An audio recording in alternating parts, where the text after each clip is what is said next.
You're not broke. You're just running on rules that were never designed to help you win.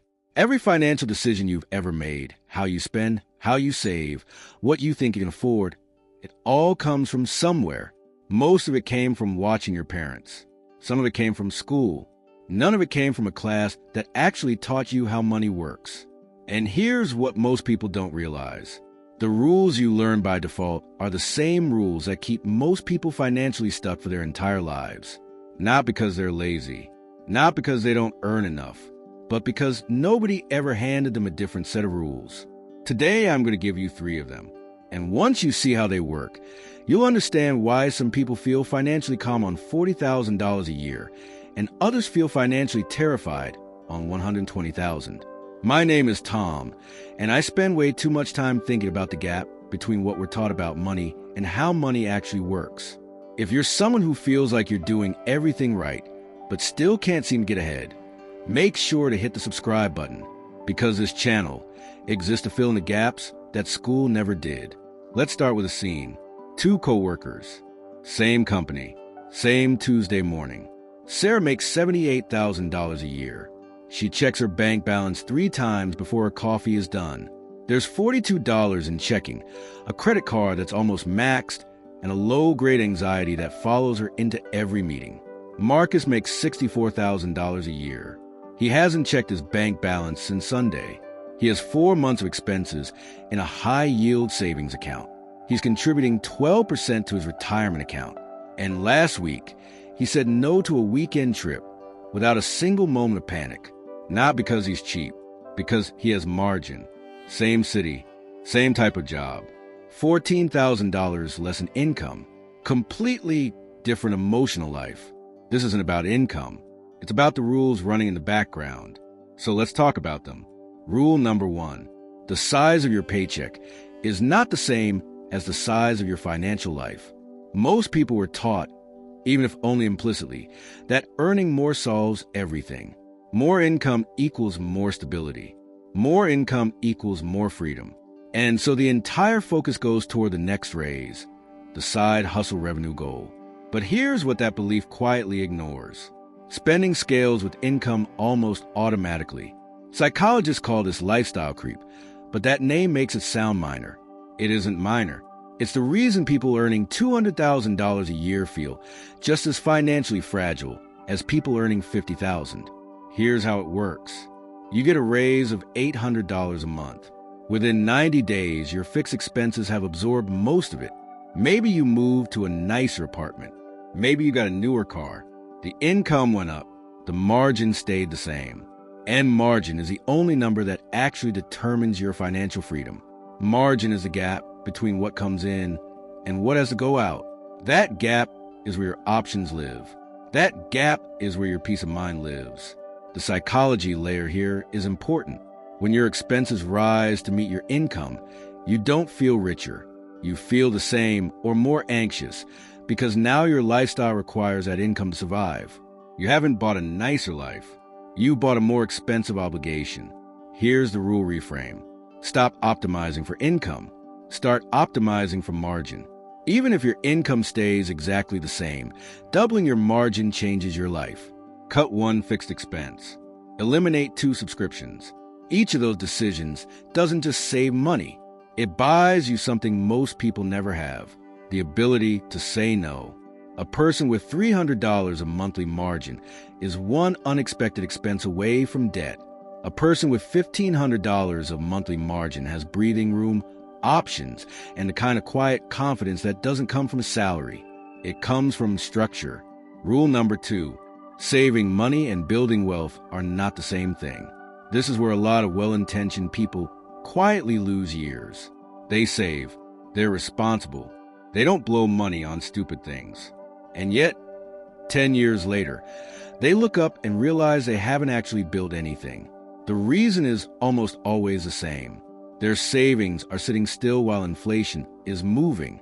If inflation averages 3% per year, the money sitting in a standard savings account earning 0.4% is losing purchasing power every single month.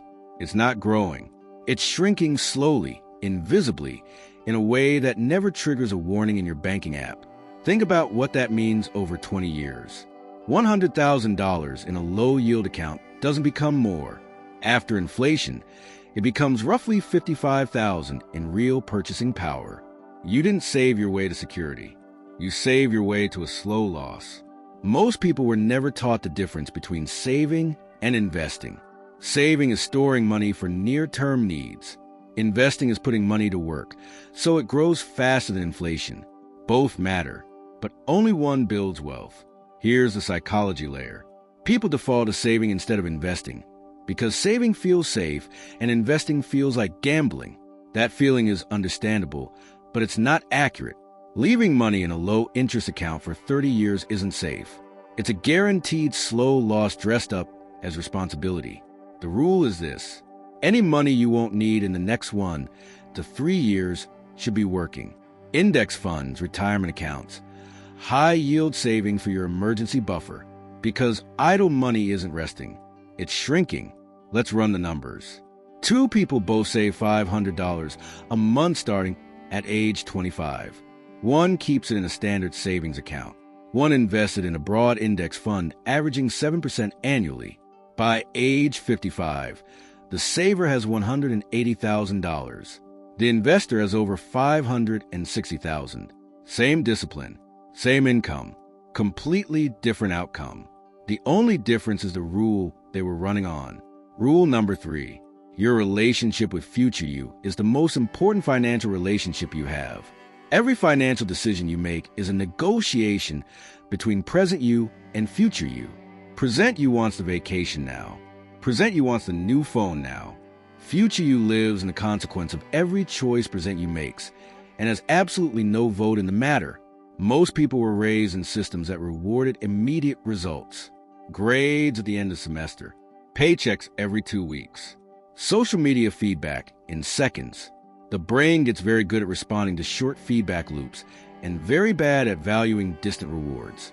This isn't a character flaw. It's how human psychology is wired. But here's what most people don't realize.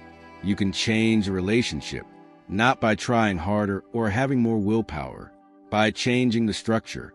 Automation is the most powerful financial tool most people underuse. When your investment transfer happens automatically on payday before you ever see the money, you remove future you from the negotiation entirely. You've made the responsible decision the default, and defaults are what actually shape behavior over time. Here's the psychology layer. Willpower is a limited resource. Every day you rely on willpower to make good financial decisions is a day you're betting against yourself. Systems beat discipline every time. Not because discipline doesn't matter, but because a system works even when you're tired, stressed, or just having a bad Tuesday. Imagine 2 people. Both earn the same income. One manually transfers money to savings when there's enough left at the end of the month. The other has an automatic transfer of $600 a morning after every payday. After 5 years, the first person has saved inconsistently and still feels like they're trying. The second person has over $36,000 saved without ever making a single conscious decision to do it. The rule is this: make the right choice the automatic choice. Set up the transfer. Automate the investment. Remove the moment of decision, because the moment of decision is where the future always loses to the present. Now, let's bring it back to Sarah and Marcus. Same city, same type of work, different outcomes. Marcus isn't smarter. He isn't more disciplined. He doesn't earn more. He just found a different set of rules and decided to run on them instead of the defaults. The defaults say earn more and you'll be fine. Marcus knows margin matters more than income. The defaults say save what you can when you can. Marcus knows that idle money loses and invested money compounds. The defaults say figure out with willpower. Marcus automated the decision and took his own psychology out of the equation. 3 rules. Not complicated, not exciting, not the kind of thing that goes viral, but the kind of thing that 5 years from now creates the gap between someone who checks their bank balance with dread and someone who doesn't check it at all because they already know it's fine. You were never broke. You were never bad with money. You were just working with incomplete information. Now you have the rest of it. What you do with it is entirely up to you. If this changed how you think about money, hit the like button. And if you want more of this, the real mechanics behind why some people build stability and others stay stuck, subscribe, because there's a lot more where this came from.